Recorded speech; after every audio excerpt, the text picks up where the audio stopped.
যুক্তরাষ্ট্রের president Donald Trump ইরানের বিরুদ্ধে যুদ্ধ শুরু করার সময় দ্রুত ও নির্ধারক বিজয়ের প্রতিশ্রুতি দিয়েছিলেন।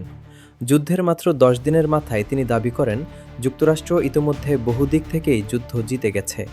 কিন্তু 2 মাস পর পরিস্থিতি ভিন্ন চিত্র তুলে ধরছে। যুদ্ধ আপাতত স্থগিত থাকলেও এর কোনো সুস্পষ্ট সমাপ্তি নেই এবং ওয়াশিংটন এখনও দৃশ্যমান কৌশলগত সাফল্য অর্জন করতে পারেনি। সীমিত সংঘাত হিসেবে শুরু হওয়া এই যুদ্ধ এখন ধীরে ধীরে বৈশ্বিক অস্থিরতায় রূপ নিচ্ছে। ইরানের সাধারণ জনগণ এই সংঘাতের সবচেয়ে বড় ভুক্তভোগী। যুক্তরাষ্ট্র ও ইসরায়েল যৌথভাবে হাজার হাজার স্থানে হামলা চালিয়েছে, যার মধ্যে বেসামরিক অবকাঠামোও রয়েছে।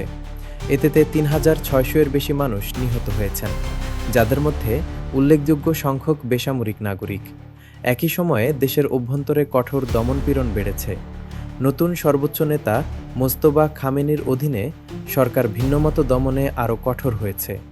মৃত্যুদণ্ডের সংখ্যা বেড়েছে, ইন্টারনেট দীর্ঘ সময় ধরে বন্ধ রাখা হয়েছে এবং অর্থনৈতিক পরিস্থিতি দ্রুত অবনতির দিকে যাচ্ছে। অন্যদিকে লেবানন আবারও সংঘাতের কেন্দ্রে পরিণত হয়েছে।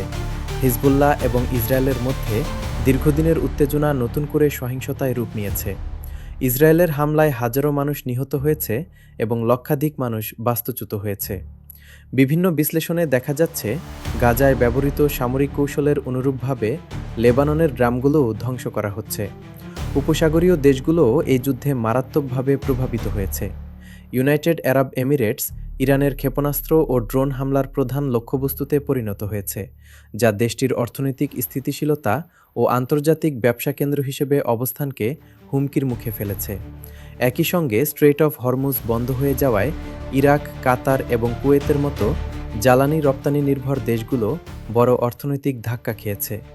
যুক্তরাষ্ট্রের ভেতর জ্বালানি ও পরিবহন খরচ বেড়েছে, মূল্যস্ফীতি বৃদ্ধি পেয়েছে এবং ভোক্তাদের আস্থা কমে গেছে। বিশ্লেষকরা মনে করছেন, তেল নির্ভর অর্থনীতির কারণে যুক্তরাষ্ট্র এই ধাক্কা সামাল দিতে হিমশিম খাচ্ছে। এই সংঘাতের প্রভাব এখন বৈশ্বিক অর্থনীতিতে ছড়িয়ে পড়েছে। এশিয়ার জ্বালানি আমদানি নির্ভর দেশগুলো, ল্যাটিন আমেরিকা ও আফ্রিকার দুর্বল অর্থনীতিগুলো সবচেয়ে বেশি ক্ষতিগ্রস্ত হচ্ছে। আন্তর্জাতিক মুদ্রা তহবিল ইতোমধ্যে বৈশ্বিক প্রবৃদ্ধির পূর্বাভাস কমিয়েছে এবং মূল্যস্ফীতি বৃদ্ধির আশঙ্কা প্রকাশ করেছে। বিশেষজ্ঞদের মতে, এই যুদ্ধের কোনো প্রকৃত বিজয়ী নেই, শুধু ক্ষতির মাত্রা ভিন্ন।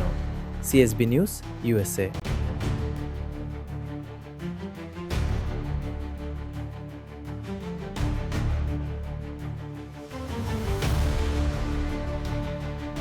CSB News USA, space for freedom of speech.